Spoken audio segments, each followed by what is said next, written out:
အားလုံးမင်္ဂလာပါကျွန်တော်ဒီနေ့သင်ခန်းစာတွေထပ်ပြီးတော့သွားလိုက်ပါမယ်ဆိုရင်ကျွန်တော်ဒီ bit တွေလို့ပြောလိုက်တဲ့အခါမှာကျွန်တော်က192.1.1 computer မသိ computer တည်ရဲ့ format တွေ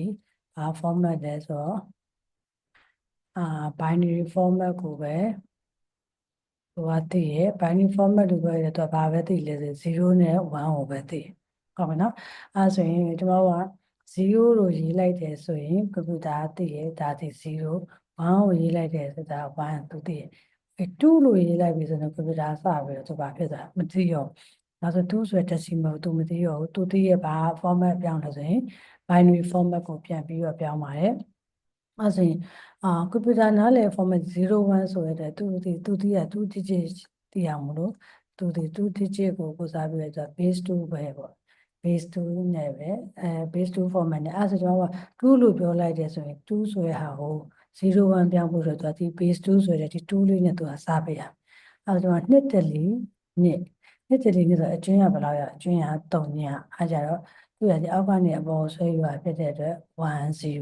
102လို့ပြောလိုက်ရင်သူကကွန်ပျူတာ2လို့မမှတ်2ရဲ့အဖြေသူကဘာလို့မှတ်တယ်လဲဆိုရင်10လို့မှတ်ပါတယ်โอเคဟိုက3လို့ရေးလိုက်3လို့ပြောလိုက်ရင်ကွန်ပျူတာ3ဆိုတဲ့ကဏ္ဍကိုသူပါလဲသူမသိဘူးမသိတဲ့သူသိတဲ့ language နဲ့သွားမှာဖြစ်တဲ့ binary format base 2နဲ့စားမယ်နှစ်တလီနှစ်တလီမျိုးအကျွမ်းရဘယ်လောက်ကျန်လဲသိချင်တယ်အဲ့ဒါကိုအောက်ကနေဆွဲရေးလိုက်တယ်ဆိုသူရဲ့ format တွေ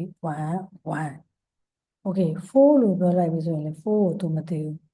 အဲ့ဒါဆို4ဖြစ်ဖို့အတွက်လည်းသူကဘာလုပ်လဲ2နဲ့စားတယ်2 4ဆိုအကျွမ်းရပါရလဲ3ညဒါပေမဲ့သူအပြတ်အောင်စားမှာဆို2တလီ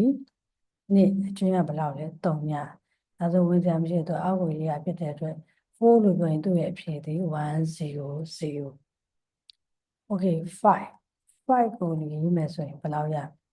အဲ့ဆို5ဖြစ်ဖို့အတွက်5ဆိုရင်သူက2နဲ့စားမယ်2နဲ့4အကျွင်းရ1ရတယ်2တလီ2အကျွင်းရ3ညအဲ့ဆိုသူ့ရဲ့အဖြေဒီဘယ်လောက်ရလဲဆိုရင်101ဆိုပြီးရတယ်အဲ့လိုမျိုးနဲ့6ဆိုရင်သူ6ရဲ့ဟာကိုသူမသိတော့6ရဲ့ဟာကိုလည်းသူတွက်မယ်110ဆိုပြီးတော့သူရမယ်